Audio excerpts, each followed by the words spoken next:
Is it going? Yes, it is. So, in one of my very early mental training tapes, not a tape, it's an MP3. It's almost old enough to be a tape. He talks about creating a brag sheet, which is like keeping track of your good things that happened.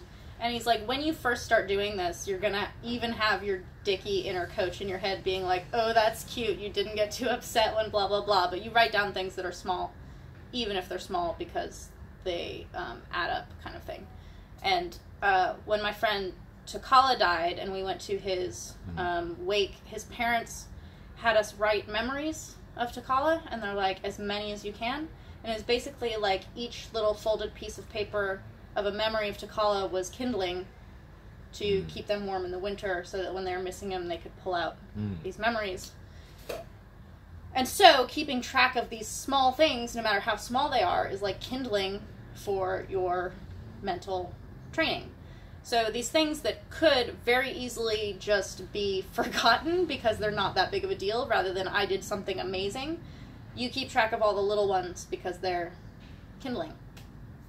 Two things that I'm keeping track of in my brag sheet that I'm going to do as a video so people can see what kind of things can go into a brag sheet.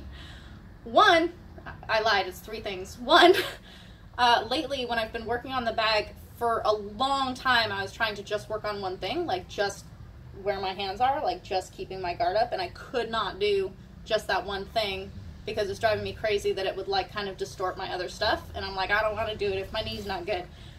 I don't really care about that anymore. I know my knees are good, so if my knees get bad while I'm trying to control my arms, that's great, because then they can get good again together, and both are good. Number one, I'm totally like focusing on my arms while I'm doing my knees. Two, there's a guy at our gym, Yuping, who's learning how to hold pads, and Pinu is teaching him how to hold pads, and he's letting him hold for like the babies and for some of the less experienced guys who are actually Yuping's size. And when Yuping got into the ring, he had his little focus mitts on, and he was like, I can hold for Sylvie. And Pinu was like, no, she's getting ready for a fight at Lumpini, too important, you can't hold for her. Pinu joking about me fighting at Lumpini is step one.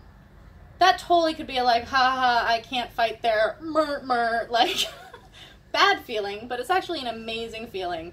And so I'm keeping that one. That was really good kindling. And then today, when I went back to Rambaz, I haven't been there in a little while because I fought, but I go over there to spar. And when I got there, it was a little bit late because there was a lot of traffic, and Rambaz had been trying to call me on my way over there. So when I came in, they'd been talking about me already. And all my sparring partners and all of his fighters were in the ring sparring. And Rambaz was asking me if I could take this fight, and so he's asking me what I weigh. And I'm like, I walk around at like 47. I can drop to 45 if you want. When he was on the phone giving, or when he was repeating back to me what my weight was, one of my sparring partners stopped and looked over, and one of the bigger guys was like, Sylvie, what is your weight? And I'm like, I walk around at like 47, like repeating to him. And every single guy in the ring turned to one of my sparring partners and started hassling him as though they had all made a bet. And they're like, he said you were definitely 52. And I'm like, I may punch like 52. But I am definitely 47. And they were all like, boo, ha ha ha ha. And I was like, that's pretty fucking awesome that one of my sparring partners thinks I'm bigger than him, because he's actually bigger than me. So, them's my brag sheets. And now it's raining. I'm excited about that.